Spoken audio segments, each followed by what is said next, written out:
अशी एक मुलगी होती की नित्यनेमाने पंढरीला जायची, नित्यनेमाने पंढरीला जायची, भजन कीर्तन सर्व करायचे आपल्या वडिलांसोबत. पण तिच्या वडिलांनी तिचं लग्न केलं.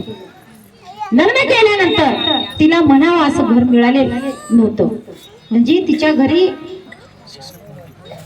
भजन कीर्तन हे चालतच नव्हतं किंवा आवडत नव्हतं. अशा घरी तिच्या वडिलांनी तिचं लग्न लावून दिलं.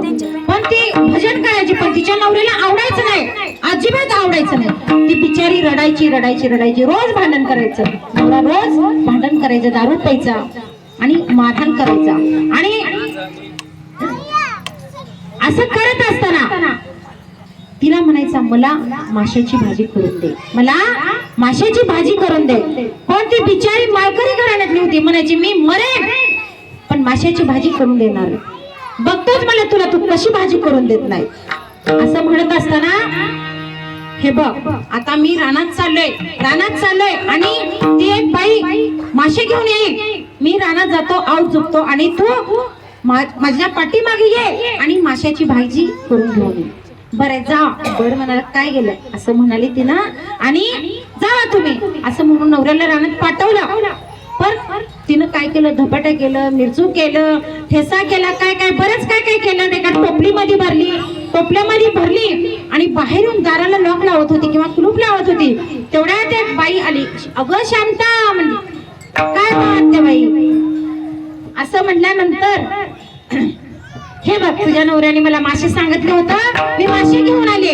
बरं बरं आणा, द्या द्या म्हणली. ती मासे घेतली, एका खुंचीत ठेवली, टोपल्यात ठेवली, निघाली रानात गेली. नवऱ्या तिचा आऊत झोपलेला होता. असं उन्हाचा टाइम होता. तिनं काय केलं, टोपली घेऊन झाडाखाली ठेवली. नवरा जेवायला हात धुवून आला.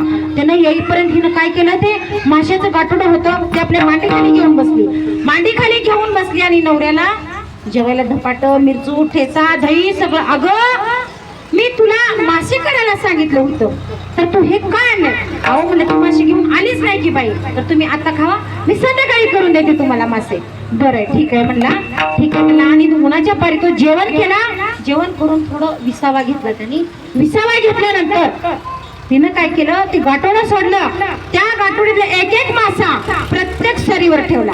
त्यानं नुकतंच आपलं पाळी घातलेली होती, घे मासा टाक सरीवर, घे मासा टाक. प्रत्येक सरीला असं मासे तिनं टाकून दिलं. त्याची झोप झाली. झोप झाल्यानंतर तो उठल्यानंतर आता आऊत झोपा म्हणून गेला. बैल आपलं काय म्हणतात, बैल पाणी दाखवलं, पाणी पाजलं आणि बैल झोपून तिकडे जाणार. पण मी आत्ताच पाळी घातलेल्या रानामध्ये काय चमकते बरं असं त्याला वाटलं, त्याला जाऊन तर बघूया असं म्हणून तो त्या रानामध्ये गेला. पाहतो तर काय, मासे. म्हणला, खानेवाले को अल्लाह येत आहे म्हणला, मी बायकोला किती दिवस झालं म्हणलं माशाची भाजी करून दे, माशाची भाजी करून दे, पण ही करून देत नाही. पण मला बघा, माझी इच्छा झाली तर देवानं मला माझ्या रानामध्ये मासे आले, म्हणजे देवानंच दिला असं म्हणला. आणि घे मासे की टाक उपरण्यात, घे मासे की टाक उपरण्यात, असं करत करत मासे घेतला. आणि बायकोला म्हणे, हे बघ शांता, हे मासे घे, 4 वाजता म्हणलं जा तू घरी जा आणि हे माशाची भाजी कर, मी लवकरच 6 वाजता येतो आणि मस्त पैकी आपण जेवण करू. बर म्हणली. बर म्हणाय गेलं, काय हरकत आहे. बर म्हणली.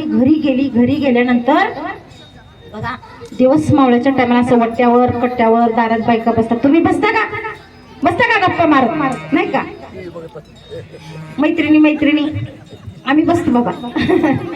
अशा प्रकारे तिनं गावात गेल्यानंतर मैत्रिणी असं बसल्या होत्या वट्ट्यावर कट्ट्यावर. म्हणले, मग त्या मैत्रिणी जवळ म्हणली, काय करावं बाई, माझा नवरा एवढा वेडा झाला की आणि माशाची भाजी करून दे, काय कळतच नाही, मी वैतागून गेले. म्हणजे आता एक क्षण सुद्धा सहन करायची माझी इच्छा नाही म्हणजे असं म्हणत ह्या वट्ट्यावरून त्या वट्ट्या सांगत तिनं घर गाठलं. आणि जाता ते माशी काय केलं, एका मोरीमध्ये किंवा गटारामध्ये टाकून दिलं आणि घरी गेली. परत तिनं डाळ भात वरण बेसन भाकरी सगळं केलं, मस्तपैकी बास टाकून झोपली. मग असं 6 वाजेचा टाइम होता. तो नवरा घरी आला आणि हातपाय धुवून जेवायला बसला. तिनं मस्तपैकी जेवायला वाढलं आणि बघितलं तर काय, मी तुला काय सांगितलं होतं, माशाची भाजी कर, काय केली नाही. बघ माझा राग तुला माहित नाही, मी 72 पुढे म्हणला. किती? 72 पुढी. मग तिने कितीतरी दिवस लग्न झाल्यापासून सहन करत होती. बिचारी माय माऊली आपलं प्रामाणिक होती. ती म्हणाली, हे बघा, प्रत्येक वेळी मला तुम्ही म्हणता की मी 72 खुडे आहे, 72, मी 73 खुडे आहे. असं म्हणल्यानंतर ते म्हणाला, अगं बाई तुझी 73वी खोडी दाखव बरं मला. मी अशी कशी दाखवेन म्हणलं. आता बघा इथं कीर्तन करायचं म्हणतात, पकवाज वाजवायला अमोल दादा आहेत, पेटीला बापू आहेत, तुम्ही टाळकरी आहेत, असं कीर्तन करायचं म्हणलं सगळं लागतं ना. आणि 73वी खोडी अशी कशी दाखवेन म्हणलं, त्याला पण सगळं व्यवस्थित जुळून आलं पाहिजे. बरं बरं ठीक आहे, दाखवते मी तुम्हाला 73 खोडी. असं म्हणत तुला दाखवू का गं म्हणलं. घेतलं रूमला लागले की बायकोच्या मागं लागल्यानंतर ती पळत पळत बाहेर आली. तिनं पहिलं त्याने आधी डाव साधून घेतला होता. प्रत्येक महिलेला म्हणलेलं होतं की माझा नवरा वेळ झालाय. पळत बाहेर आली. बाहेर आल्यानंतर एक असं बापूंसारखा माणूस होता. काय रे म्हणलं, काय मारतोय तिच्या मग, काय मागं लागलाय तिच्या. हे बघा मला माशाची भाजी करून. बापू म्हणले त्याला विचारा कुठले मासे, मासेच नाही तर कुठले करू. अगं म्हणलं रानात पाळीमध्ये मला मासे सापडलेत, आणि पाळीमध्ये कुठं मासे सापडतात का. मग ते बापू म्हणले बरं थांब तू जरा शांत राहा, मी विचारतो की मासे तुला कुठं सापडले. ती म्हणला बघा बापू मला प्रत्येक सरी गणीस मला मासा सापडलेला आहे. त्यानं मग ठरवली त्या बापूनी, बाबा खरंच हा वेडा झालाय. लगेच कॉल वेड्याच्या हॉस्पिटलमध्ये. लगेच म्युन्सिपाल्टीची गाडी आली. गाडी आल्यानंतर त्याला गाडीमध्ये टाकलं, डायरेक्ट मिरजला नेलं तर दिवसमाळाचा टाइम होता. टाइम असा होता की तिथं गेल्यानंतर त्याला ऍडमिट करून घेतलं. मग तो शुद्धीवर आला. तेव्हा नशेमध्ये होता, शुद्धीवर आला. शुद्धीवर आल्यानंतर ते हे बघ मला टाकू नको, तुझी 73 खोडी टाकू नको, पण मला वेळेच्या विस्पितामध्ये टाकू नको. असं म्हणत असताना ती गप्पच बसली बिचारी. त्या डॉक्टर म्हणले ह्याचं कोण आहे, म्हणजे त्याच्यासोबत कोण आहे त्याच्या. ते मी आहे की म्हणली त्याची बायको. असं म्हणत असताना तिनं सही केली आणि आली गावाकडे निघून. असं करत करत करत 6 महिने निघून गेले. 6 महिन्यानंतर तिला वाटलं आपण आपल्या नवऱ्याला भेटून यावं. मग तिने अजून धपाटे केली. त्या दिवशी पण काय केलं, धपाटे. तिचा धपाट्यावर दणका होता. धपाटे दही घेतला आणि गेली मिरजला. मग डॉक्टरांकडे गेली. अहो ताईसाहेब खूप दिवसांनी येणे केलं. हो म्हणलं जरा भेटून यावं म्हणलं माझ्या नवऱ्याला, म्हणून आले. बरं ठीक आहे. मग डॉक्टर साहेब माझ्या नवऱ्याला एक 10 मिनिटासाठी बाहेर सोडता का. डॉक्टर म्हणाले हे बघा बाई पूर्वी तुम्हाला तुमच्या नवऱ्याने फार त्रास दिला, आणि आता काही जर वेडा वाकडं केलं तर आम्ही जबाबदार, ते तुम्ही माझ्यावर सोडा म्हणली तिनं. असं म्हणलेलं असतं. नवऱ्याला घेतली आणि का हॉस्पिटलमध्ये साईडला गार्डन होतं, त्या गार्डन मध्ये गवतामध्ये गेली. नवऱ्याला जेवायला वाढल्यानंतर नवऱ्याने पहिला घास मोडला आणि मला बघ की माझ्याकडं बोल ना माझ्याकडे. ती गप्प बिचारी बोलत नव्हती, काही सांगत नव्हती, गप्पच बसली. बोल ना माझ्याकडं. हो तुमच्याकडेच बघते की. अगं बोल ना जरा. अहो बोलते की तुम्ही जेवा तरी, असं म्हणत असताना मग हे बघ बरं बोला काय म्हणणं तुमचं. अगं मी खरंच वेडा नाही. ते मला बी माहिती की म्हणली ती.